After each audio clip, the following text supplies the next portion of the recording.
শুভ সকাল ও সুপ্রভাত জানাই সকল বন্ধুগণকে। ক্রিয়েটর্স ওয়ার্ল্ড চ্যানেলের পক্ষ থেকে আমি অভিজিৎ, আর আজকে শোনাবো হিন্দু ধর্মের অন্যতম দেবতা হনুমানজির জীবনে ঘটে যাওয়া 10টি অজানা গল্প নিয়ে। প্রথমেই বলবো হনুমানজির জন্মের গল্প। আপনারা কি জানেন হনুমানজির জন্ম হয়েছিল মাতা অঞ্জনির পাপ থেকে মুক্তি পাওয়ার জন্য। হনুমানজির মাতা অঞ্জনি ছিলেন মর্তের এক অপ্সরা। ঋষিমুনির অভিশাপে তার মুখ বাদলের মতো বিকৃত হয়ে যায়। তাকে অভিশাপ দেওয়া হয় যে তিনি যখনই ভালোবাসার বন্ধনে আবদ্ধ হবেন তার মুখ বানরকৃত হয়ে যাবে। অঞ্জনি ছিলেন শিবের উপাসক। তার উপাসনায় শিব প্রসন্ন হয়ে তাকে বর দেয় যে তার গর্ভে তিনি জন্ম নেবেন এবং তাতে তার পাপ কেটে যাবে। একবার রাজা দশরথ পুত্র লাভের আশায় যজ্ঞ করছিলেন এবং সেই যজ্ঞের প্রসাদ, যেটা কৌশল্যার পাতে পড়ার কথা ছিল, সেটা একটি চিল এসে আচমকাই অঞ্জনির পাতে গিয়ে পড়ে। অঞ্জনি সেটি শিব ঠাকুরের প্রসাদ ভেবে খেয়ে নেয় এবং গর্ভবতী হয়। পরে শিব ঠাকুরের একাদশতম রুদ্র অবতার হনুমানের জন্ম হয় এবং মাতা অঞ্জনি সেই পাপ থেকে মুক্তি লাভ করে। আপনারা কি জানেন শ্রী রামচন্দ্র এক সময় হনুমানকে প্রাণে মারতে চেয়েছিলেন? তার মূল কারণটি হলো, একবার কোনো এক কারণে শ্রী রামচন্দ্রের গুরু বিশ্বমিত্র হনুমানের ওপর প্রচণ্ড ক্ষুব্ধ হন এবং তিনি তার শিষ্য রামচন্দ্রকে হনুমান বধের আদেশ দেন। শ্রী রামচন্দ্র গুরুর আদেশ পালন করবার জন্য হনুমানজির ওপর অনেক মায়াবী বাণ বর্ষণ করেন, কিন্তু হনুমানজির সেই বাণের বিপরীতে ধ্যানমগ্ন হয়ে রামনাম করতে থাকেন। নিরন্তর রামনামের প্রবাহে শ্রী রঘুবীরের একটিও বাণ হনুমানজির গায়ে লাগেনি। রামনামের জন্য হনুমান একেবারে অক্ষত থাকেন। এবার বলি, মাতা সীতা একদিন হনুমানজির ওপর মুগ্ধ হয়ে একটি সোনার গহনা উপহার দিতে চেয়েছিলেন, কিন্তু হনুমানজি সেই উপহারটি প্রত্যাহার করেন। তার কারণ মাতা সীতা জানতে চাইলে হনুমান তার বুক চিরে সীতামাতাকে দেখান তার বুকে শ্রীরাম ও মাতা সীতা বাস করেন, তাই অন্য সব কিছু তার কাছে তুচ্ছ। আপনারা কি কেউ জানেন হনুমানজিও একবার রামায়ণ লিখেছিলেন?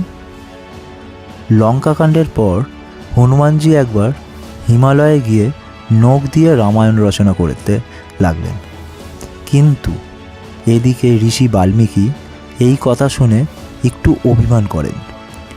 বাল্মীকির অভিমানের কথা শুনে হনুমানজি তার লেখা রামায়ণ সহ পর্বতটি সাগরে ফেলে দেন।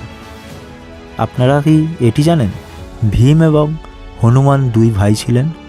সকলেই জানেন যে হনুমানজির জন্মদাতা পিতা হলেন কেশরী আর ভীম হল পাণ্ডব পুত্র, কিন্তু এদের দুইজনের আধ্যাত্মিক পিতা হলেন বায়ু, তাই তারা একে অপরের সহোদর এবং ভাই। আপনারা কি জানেন হনুমান শব্দের অর্থ বিকৃত চোয়াল? হনুমান কথাটি প্রকৃতপক্ষে একটি সংস্কৃত শব্দ। হনু শব্দের অর্থ হল চোয়াল এবং মান শব্দটির অর্থ হল বিকৃত, অর্থাৎ বিকৃত চোয়াল। মোটামুটি সবাই জানে হনুমান শৈশবে সূর্যকে মধুর ফল ভেবে খেতে যাওয়ায় ইন্দ্রদেবের বজ্রপ্রহারে হনুমানজির চোয়াল বিকৃত আকার ধারণ করে। এবার বলবো মাতা সীতার সঙ্গে হনুমানজির ঘটে যাওয়া এক মজার ঘটনা।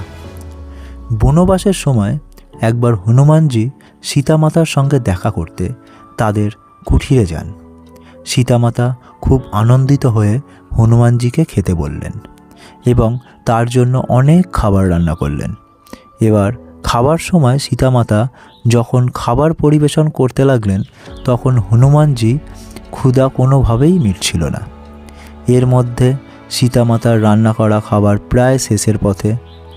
এই অবস্থায় সীতামাতা রামজির শরণাপন্ন হন।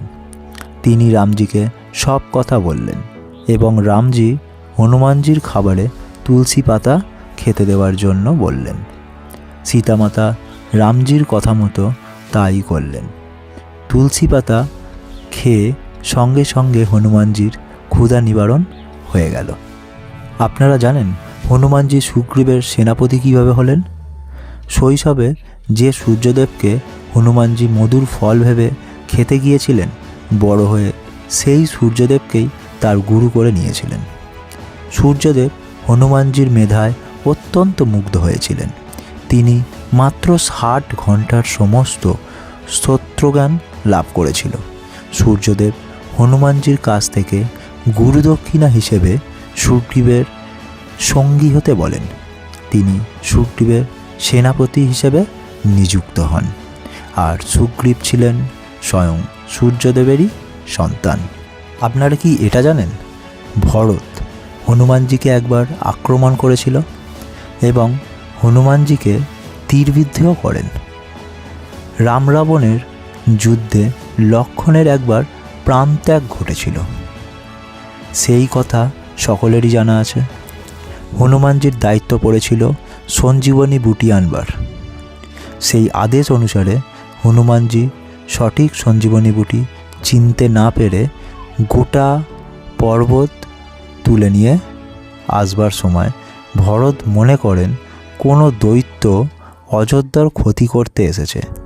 তিনি শ্রীরামের নাম করে এক তীর ছোড়েন। সেই তীর হনুমানজির পায়ে গিয়ে লাগে। তীরটি শ্রীরামের নামে ছোঁড়া হয়েছিল বলে সেই তীর প্রতিরোধ করেননি।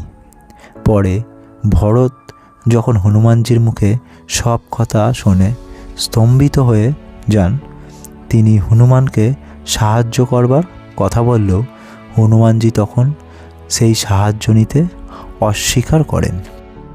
10 নম্বর গল্পে বলবো যে হনুমানজির কিন্তু আরও 5 জন ভাই ছিল। মাতা অঞ্জনী ও পিতা কেশরীর হনুমানজি ছাড়াও আরও 5 সন্তান ছিল। অর্থাৎ হনুমানজির আরও 5 ভাই ছিল। তারা হলো মাতিমান, শ্রুতিমান, কেতুমান, গাতিমান ও ধৃতিমান। হনুমানজি ছিলেন বানররাজ কেশরীর জ্যেষ্ঠ পুত্র। বন্ধুরা, হনুমানজির জীবনে ঘটে যাওয়া 10খানা এই ঘটনা যদি আপনাদের এই ভিডিওটি ভালো লেগে থাকে তাহলে অবশ্যই ভিডিওটি লাইক শেয়ার করতে ভুলবেন না, এবং সাথে চ্যানেলটা যদি সাবস্ক্রাইব না করা থাকে অবশ্যই চ্যানেলটা সাবস্ক্রাইব করে সাথে থাকবেন। সবাইকে অসংখ্য ধন্যবাদ এবং আমার এই ক্রিয়েটরস ওয়ার্ল্ড স্টোরি চ্যানেলে সবাইকে স্বাগত।